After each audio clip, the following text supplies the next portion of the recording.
So I'm really stoned, and I'm sitting here, and I was scrolling through Twitter, and I thought, oh, just make a video, let them see how silly stoned you are on that gelato. So I want to thank the person that just put $10 into my tip jar. And the last name of this person, it's a very huge last name, and I knew that they were, good in all of this. And I've never referenced it, and I won't because to me the name is that huge, and just like smart people, like maybe the only ones I've been able to relate to in terms of a name or not. I don't know. Anyway, thank you very, very much. But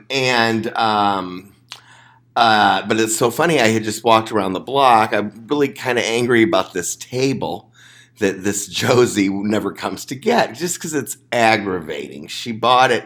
And then I think, well, maybe she thinks the house isn't going to sell. It keeps going back and forth, sell it, not. Ron at the front of the dispensary said, I'm changing my mind. No, I'm not changing my mind. I'm being jacked with. But anyway, I'm walking around the block. She was talking about how beautiful my house is, pointed to it, look how beautiful it is. I'm like, I know, it's stunning.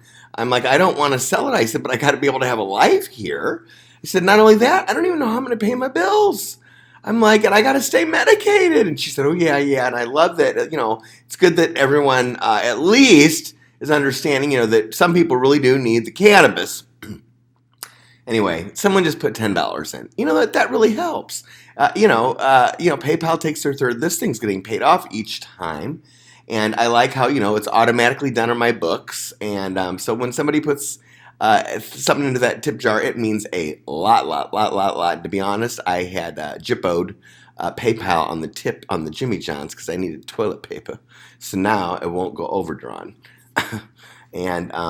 And PayPal, by the way, for business is really awesome. I really like dealing with them.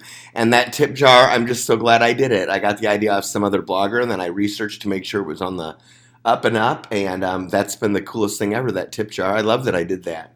I also want to thank Rosie Hurt again and again for this lovely love seat that who knows, maybe I'll have forever.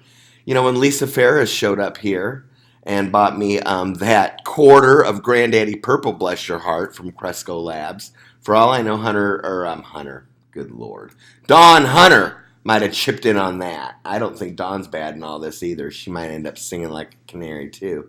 Anyway, Lisa had said, oh, well, your house still looks cute with what you have. I told my neighbor lady just now, I said, yeah. I said, well, now that it's empty, I've fallen in love with it again. I want to paint it different colors and refurnish it. And I'm not even kidding. In fact, I'd like to paint it, what do I want to paint it? Peach and green.